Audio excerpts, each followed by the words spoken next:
교과서에 충실한 교과토이 여디디아의 교충교토 시간입니다. 오늘은 제2과 신성의 증거들 이란 제목으로 하나님 말씀을 함께 나누겠습니다.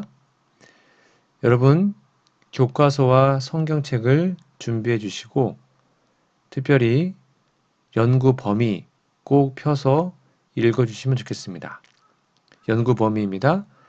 요한복음 6장 1절에서 15절, 이사야 53장 4절에서 6절, 고린도전서 5장 7절, 요한복음 6장 26절에서 36절, 요한복음 9장 1절에서 41절, 고린도전서 1장 26절에서 29절, 요한복음 11장입니다.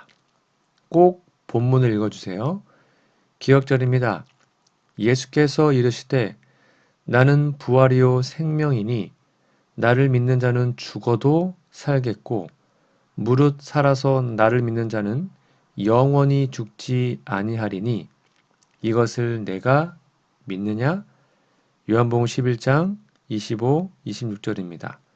기억절 노래 들으시고 이어서 말씀 연구를 진행하겠습니다.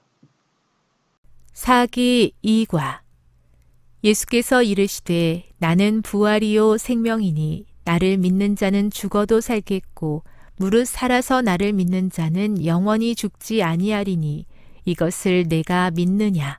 요한복음 11장 25, 26절.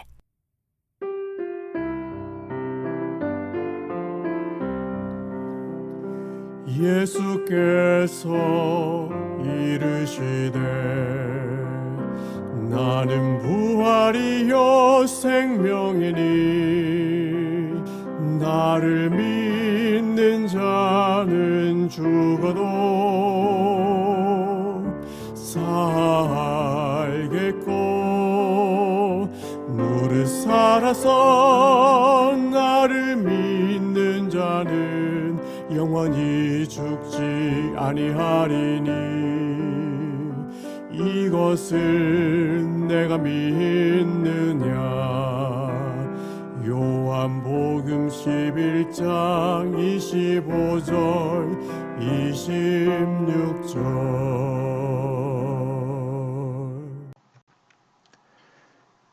10월 6일 일요일입니다. 제목은 5,000명을 먹이심. 자, 교과서 질문 볼게요. 요한복음 6장 1절에서 14절을 읽어보라. 예수님과 모세 사이에 어떤 유사점을 찾을 수 있는가?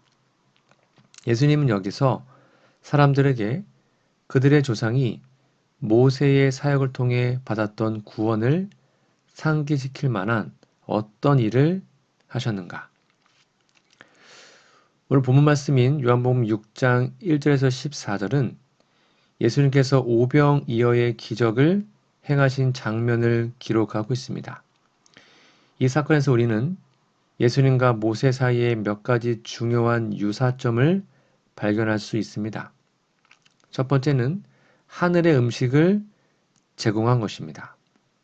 모세의 사역 동안 하나님은 이스라엘 백성에게 광야에서 만나를 내려 그들을 먹이셨죠. 출애굽기 16장에 나옵니다. 예수님도 이 장면에서 군중들에게 하늘의 음식을 제공하십니다. 즉 오병이어로 5,000명 이상의 사람들을 먹이신 것은 만나 사건을 떠올리게 합니다. 예수님은 이를 통해 자신이 하늘에서 내려온 참된 양식, 즉 영적인 만나임을 나타내셨죠. 이 사건 후에 요한복음 6장 35절에서 예수님께서는 나는 생명의 떡이다라고 말씀하신 겁니다. 두 번째는 구원의 사역입니다. 모세는 하나님께서 그를 통해 이스라엘 백성을 이집트의 속박에서 구원하신 구속자였습니다. 예수님은 영적인 구속자로서 사람들을 죄에서 해방시키기 위해 오셨습니다.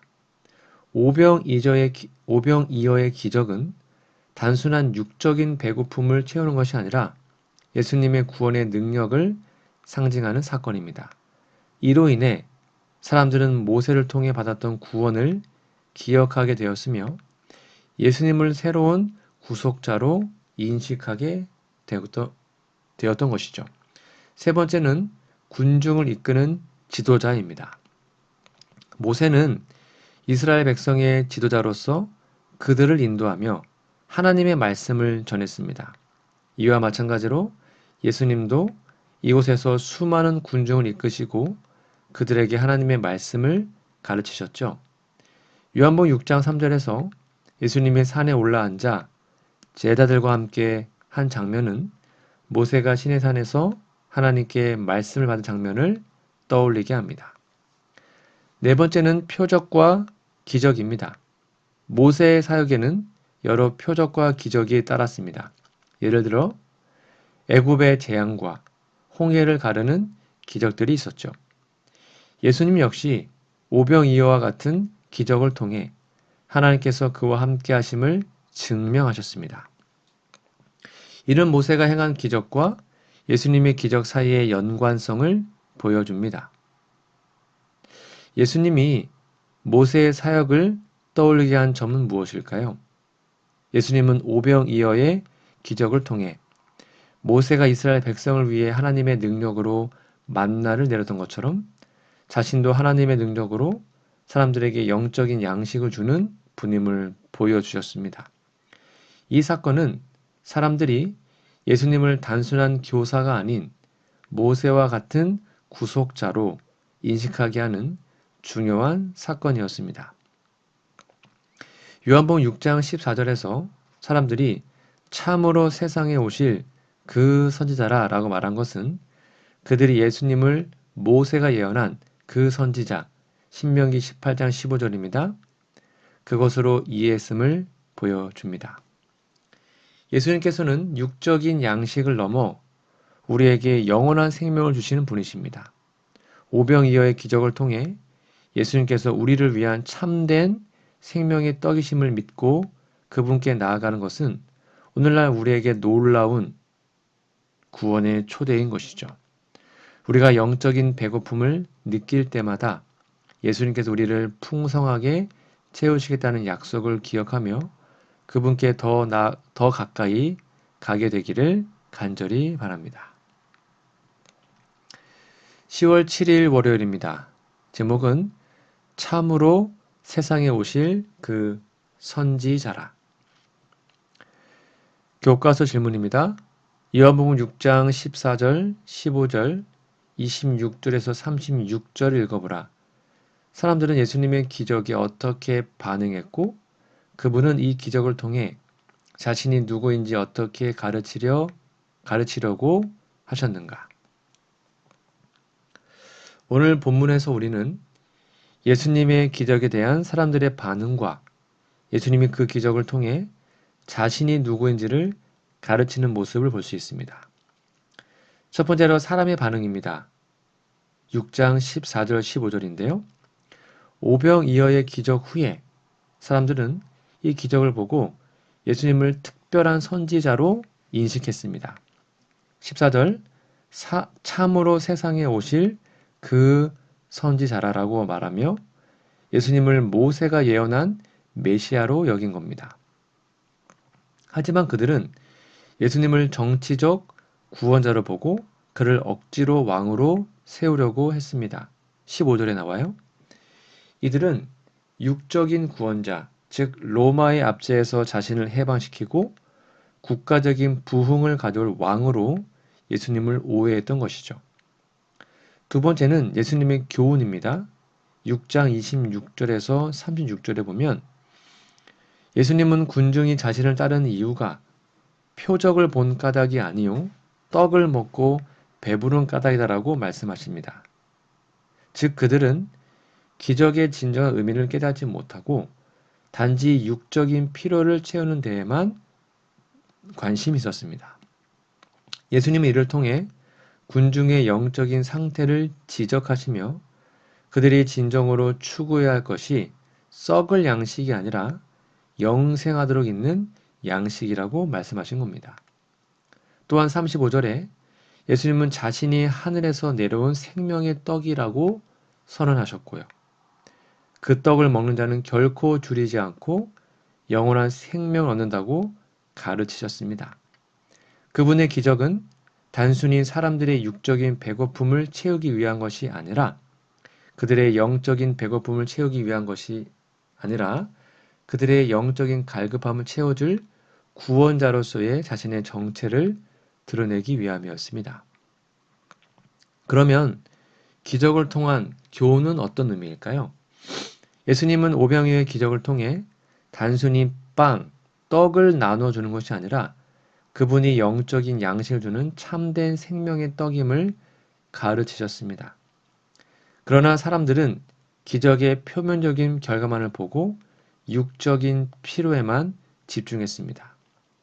예수님은 그들을 영적으로 일깨우기 위해 그들이 진정으로 찾고 먹어야 할 것은 세상의 떡이 아니라 하늘에서 내려온 생명의 떡이라는 것을 강조하셨습니다.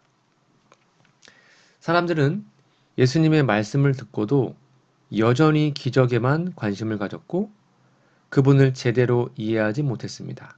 하지만 예수님은 그들의 육적인 필요를 채워주심으로써 그들로 하여금 자신의 영적인 사명을 깨닫게 하려고 하셨습니다.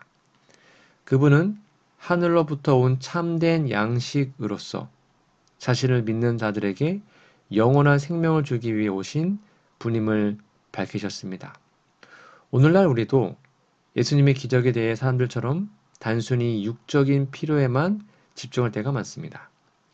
그러나 예수님께서는 우리에게 일시적인 만족을 주는 것이 아니라 영원한 생명을 주시기 위해 오신 구주이십니다. 그분을 믿고 받아들일 때 우리는 결코 줄이지 않고 영원한 생명의 양식을 얻게 됩니다. 요한복음 6장 35절 나는 생명의 떡이니 내게 오는 자는 결코 줄이지 아니할 것이요 나를 믿는 자는 영원히 목마르지 아니하리라. 예수께서 우리에게 주시는 이 약속을 붙잡고 육적인 것에만 머무르지 말고 영적인 갈급함을 채워주시는 그분께 나아가는 우리 모두가 되기를 간절히 바랍니다. 10월 8일 화요일입니다. 제목은 눈먼 자를 치유하심 1인데요. 자, 질문을 볼게요. 요한복음 9장 1절에서 16절을 읽어보라. 제자들은 이 사람이 보지 못하는 원인이 무엇이라고 생각했으며 예수께서는 그들의 잘못된 믿음을 어떻게 바로 잡으셨는가? 오늘 본문에서 우리는 예수님께서 날 때부터 맹인의 사람을 고치는 사건을 통해 제자들의 잘못된 생각을 바로 잡으시는 모습을 볼 수 있습니다. 첫 번째 1절, 2절에 보면 제자들의 질문과 오해가 나오는데요. 제자들은 예수님께 맹인된 사람을 보고 이렇게 질문하죠. 이 사람이 맹인으로 난 것이 누구의 죄로 인함이니까? 자기니까? 그의 부모니까? 그 당시 사람들은 질병이나 불행을 개인의 죄나 조상의 죄에 대한 하나님의 심판으로 여기는 경우가 많았습니다. 이들은 이 사람이 맹인으로 태어난 것이 그의 죄 때문인지 아니면 그의 부모의 죄 때문인지 너무나 궁금했습니다. 이것은 유대 사회에서 널리 퍼진 믿음이었지만 예수님은 이러한 사고방식이 잘못되었음을 지적하셨죠. 9장 3절에 보면 예수님이 대답하십니다. 뭐라 하셨냐면 이 사람이나 그 부모의 죄로 인한 것이 아니라 그에게 하나님 하신 일을 나타내고자 하심이니라라고 대답하셨죠. 예수님은 이 맹인의 상태가 죄의 결과가 아니라 하나님께서 그를 통해 당신의 영광을 드러내기 위한 목적을 갖고 있음을 밝히셨습니다.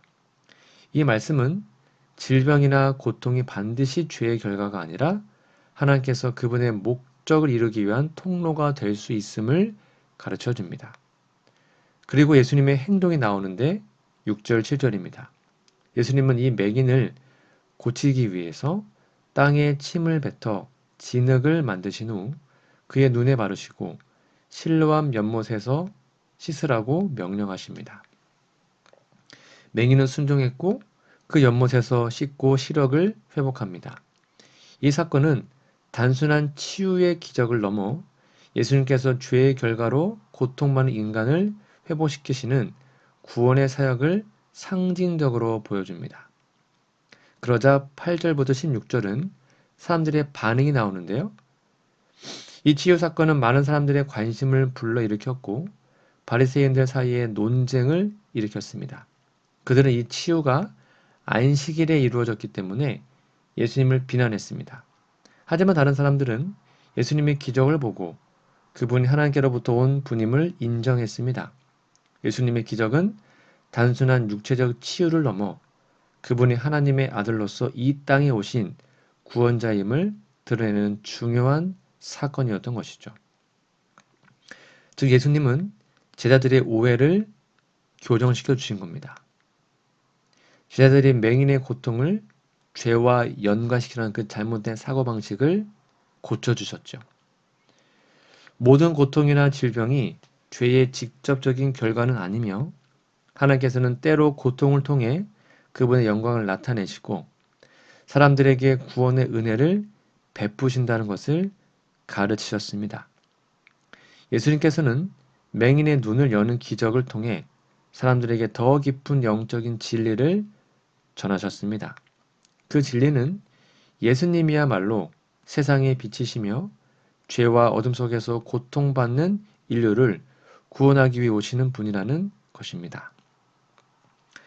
예수님께서는 우리에게도 영적인 눈을 열어주기 원하십니다. 맹인이었던 사람이 예수님의 말씀에 순종하여 눈을 뜨게 된 것처럼 우리도 예수님의 말씀을 믿고 순종할 때 영적인 시력을 회복하게 됩니다. 우리는 이 세상의 어둠 속에서 헤맬 때가 많지만 예수님께서는 세상의 빛으로 오셔서 우리에게 길을 보여주시고 구원의 은혜를 베풀어 주십니다. 요한복음 9장 5절 내가 세상에 있는 동안에는 세상의 빛이로다. 이 빛 대신 예수님을 의지하며 그분의 인도하심을 따르기를 간절히 바랍니다. 10월 9일 수요일입니다. 눈먼 자를 치유하심 두 번째입니다. 질문해 보시면 요한복음 9장 17절에서 34절을 읽어보라. 지도자들은 어떤 질문을 했고 눈먼 사람은 어떻게 대답했는가? 이 17절부터 34절에서 바리새인들은 예수님께서 안식일에 맹인을 고치신 일로 인해 그를 비판하고 신문하기 시작합니다. 그들은 맹인이었던 사람과 그의 부모를 불러 여러 가지 질문을 던졌는데요. 이 과정에서 맹인이었던 사람은 놀라운 담대함과 그들의 질문에 아주 명쾌하게 대답합니다. 첫 번째 17절부터 24절은 그 당시 바리새인들의 질문입니다. 17절에서 바리새인들은 맹인에게 직접 물어보죠. 그가 내 눈을 뜨게 하였으니 그에 대하여 너는 무슨 말을 하느냐? 이 질문은 예수님이 누군지에 대한 그의 생각을 물은 겁니다. 그들은 예수님이 안식일에 기적을 행했기 때문에 예수님이 죄인이라고 단정하는 의도를 가지고 있었던 겁니다. 그러자 17절에 대답합니다. 맹인이었던 사람은 단순하고도 분명하게 그는 선지자입니다 라고 대답하죠. 그건 예수님이 단순한 사람이 아니고 하나님으로부터 온 분이라는 인식을 하고 있었던 겁니다. 왜요? 예수님께서 자신을 고치셨기 때문에 그분을 선지자로 인정한 것입니다. 그러자 18절부터 23절에 보면 부모를 불러서 질문합니다. 바리새인들은 여전히 이 사건을 믿지 못하고 맹인의 부모를 불러 그에게 물어보죠. 이는 너희 아들인가? 네가 말하기를 소경으로 났다는 자냐? 그런데 지금 어떻게 이렇게 잘 보냐? 그들은 맹인의 치유가 진짜인지 확인하려고 했고 어떻게 치유되는지에 대해서 그의 부모에게 물었습니다. 그의 부모는 아들이 맹인으로 태어난 사실을 인정하면서도 그가 어떻게 눈을 뜨게 되었는지에 대해서는 대답을 회피했습니다. 그 이유는 바리새인들이 예수님을 그리스도다라고 시인하면 회당에서 쫓아내겠다고 이미 공포했기 때문입니다. 22절에 나와요. 그러자 바리새인들이요 맹인이었던 사람에게 다시 질문합니다. 24절부터 26절입니다. 그들은 너는 하나님께 영광을 돌려라. 우리는 이 사람이 죄인인 줄 아노라 라고 말하고 예수님이 죄인임을 인정하라고 압박을 가합니다. 하지만 그는 이렇게 대답하죠. 25절 그가 죄인인지 내가 알지 못하나 한 가지 아는 것은 내가 맹인으로 있다가 지금 보는 것입니다.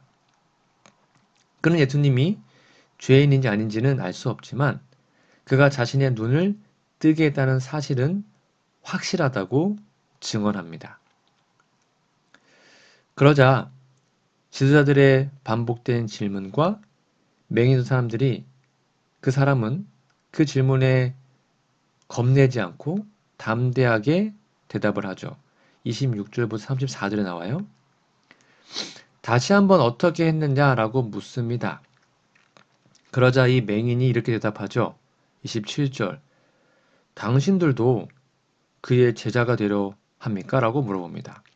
이 질문은 바리새인들을 자극했고 바리새인들은 그를 꾸짖으며 자신들은 모세의 제자라고 주장하죠.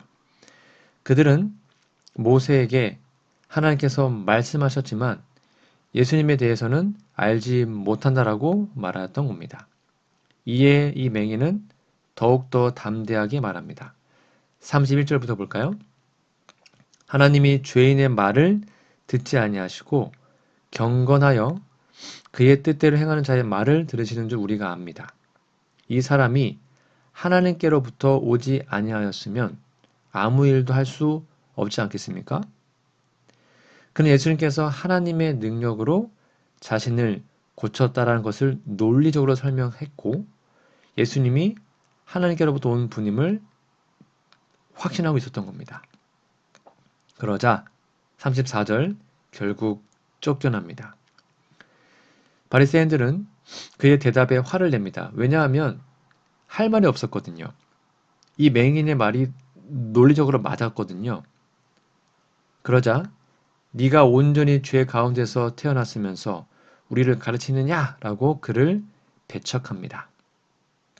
하지만 그는 예수님을 옹호하며 자신의 경험을 확고하게 증언했습니다. 이 맹인이었던 사람은 예수님을 통해 받은 구원을 자신 있게 증언했습니다. 비록 종교 지도자들은 그를 배척하고 쫓아냈지만 그는 예수님의 능력을 확신하며 담대하게 말했습니다. 우리도 마찬가지로 예수님께서 우리의 삶에서 행하신 일들을 담대하게 증언해야 합니다. 때로는 세상이 우리를 이해하지 못하고 배척할지라도 우리가 받은 구원의 경험은 세상 그 어떤 논리보다 강력합니다. 예수님을 믿고 그분께서 행하신 일들을 자랑스럽게 나누는 삶을 살길 바랍니다. 주님이 우리에게 베푸신 은혜를 입으로 시인하며 증거하는 것은 그분의 영광을 드러내는 일임을 여러분 꼭 기억하시면 좋겠습니다. 10월 10일 목요일입니다. 제목은 나사로의 부활. 교과서 질문해 보시면 요한복음 11장 38절부터 44절을 읽어보라. 예수님은 자신의 주장을 뒷받침하는 어떤 일을 하셨는가? 이 본문에서 예수님은 나사로의 무덤 앞에서 매우 중요한 기적을 행하십니다. 이 사건은 예수님이 자신이 부활이요 생명이라고 주장하는 것을 확증하는 강력한 증거가 되었죠. 38절, 39절은 무덤 앞에서의 상황이 나오는데요. 예수님은 나사로가 묻혀있던 무덤에 다가가셨습니다. 나사로는 이미 죽은 지 나흘이나 되었고 사람들은 시신에서 악취가 날 것이라고 생각했어요. 마르다도 예수님께 주여 죽은 지가 나흘이나 되었음에 벌써 냄새가 납니다. 라고 말했어요. 이 상황은 나사로가 진정으로 죽었음을 보여주는 중요한 요소입니다. 단순히 죽음 직후가 아닌 부패가 시작되는 시점이었기 때문에 그가 죽었다는 것을 그 누구도 의심하지 않았고 그를 살리는 것은 오직 하나님의 능력으로만 가능했죠. 41절 42절에 보면 예수님의 기도와 믿음이 나오는데요. 예수님은 사람을 시켜서 돌을 옮겨놓게 한 후에 하늘을 우러러보며 하나님 아버지께 기도합니다. 아버지여, 내 말을 들으신 것을 감사합니다. 항상 내 말을 들으시는 줄을 내가 알았나이다. 그러나 이 말씀하는 것은 둘러선 무리를 위함이니 곧 아버지께서 나를 보내신 것을 그들로 믿게 하려 함이니이다라고 말합니다. 예수님은 하나님 아버지와의 깊은 연합을 강조하며 나사로를 살리시는 기적이 하나님께서 자신을 보내신 증거가 되기를 원하셨습니다. 그분의 기도는 사람들에게 예수님의 신성을 보여주는 중요한 부분이었죠. 그리고 43절, 44절에 나사로를 부활시킵니다. 큰 소리로 외치셨죠? 나사로야, 나오라라고 외쳤고 죽었던 나사로가 무덤에서 걸어 나왔습니다. 나사로는 손과 발이 수위에 쌓여 있었고 얼굴도 수건으로 묶여 있었지만 예수님의 말씀 한마디로 다시 살아났습니다. 이 기적은 예수님께서 죽음조차 다스리는 분임을 보여주는 확실한 증거였습니다. 즉 예수님의 주장을 입증했던 것이죠. 요한복음 11장 25절에 보면 예수님은 자신을 부활이요 생명이라고 선언하셨습니다. 즉 이 기적을 통해 예수님은 자신이 단지 말만 하는 것이 아니라 실제로 죽은 자를 살릴 수 있는 능력을 가진 분임을 보여주신 겁니다. 나사로의 부활은 예수님이 세상에 오신 목적이 무엇인지, 그분이 누구인지에 대한 강력한 증거였습니다. 예수님은 영원한 생명을 주시는 분이며 죽음의 권세를 이기신 구주임을 확실히 나타내셨습니다. 예수님께서는 죽은 나사로를 다시 살리심으로 자신이 참으로 부활과 생명의 주님이심을 확증하셨습니다. 그분은 단지 사람들의 육체적인 죽음만이 아니라 영적인 죽음에서도 우리를 구원하기 위해 이 땅에 오셨습니다. 우리도 예수님을 믿고 그분의 능력을 의지할 때 영원한 생명에 참여하게 됩니다. 나를 믿는 자는 죽어도 살겠고 무릇 살아서 나를 믿는 자는 영원히 죽지 아니하리니 이것을 내가 믿느냐? 예수님을 믿는 믿음으로 우리도 죽음을 두려워하지 않고 그분이 주시는 영원한 생명을 누리게 되기를 간절히 소망합니다. 오늘 저는 제2과 신성의 증거들이라는 제목으로 말씀을 나누었습니다. 여러분 연구 범위 성경 본문을 꼭 펴서 읽어주시고 기억절도 외워주시면 감사하겠습니다. 우리 다음 주에는요. 제3과 배경 이야기 서론이라는 제목으로 말씀 나누겠습니다. 다음 시간까지 건강하시고 우리 기도하고 오늘 공부를 마치겠습니다. 하늘의 전 아버지, 6월절 어린 양이시며 생명의 떡이 되신 예수님, 우리의 구원을 위해 이 모든 것을 보시고 이루신 것을 감사합니다. 주님의 고귀한 희생을 기억하게 하옵소서. 우리를 구원하기 위해 주신 예수님의 사랑을 날마다 먹고 따르게 하옵소서. 우리에게 생명의 양식을 주셔서 감사합니다. 저희는 주께서 주시는 귀한 양식을 버리고 세상의 것을 찾으며 채워지지 않는 공허함을 느끼곤 합니다. 저희가 이 세상 떡에 만족하지 않게 도와주시고 하늘의 양식을 사모하게 하여 주옵소서. 때로 저희는 감당할 수 없는 어려움으로 눈물과 한숨 가운데 있지만 우리에게 하나님의 영광을 보여주셔서 감사합니다. 아무 영광도 없는 연약한 사람에게 주신 하늘의 영광과 빛을 세상에 비출 수 있도록 부족한 우리를 사용하여 주옵소서. 하나님이 보여주신 진리를 더 분명히 볼 수 있기 원합니다. 세상의 기준과 지식 속에서 어떤 마음을 가지고 주님을 따르고 있는지 보게 해 주옵소서. 하루를 살면서 자기 생각보다 하나님의 뜻과 음성에 귀 기울일 수 있게 도와 주시옵소서. 주님, 저희는 믿음으로 바라보고 기다려야 한다고 생각하면서도 자주 조바심이 나고 마음이 불안하기도 합니다. 세상 일이 어떻게 될지 알지 못하여 초조할 때 예수께서 우리를 변함없는 사랑으로 돌보심을 볼 수 있게 은혜를 더해 주시옵소서. 예수님의 이름으로 기도합니다. 아멘.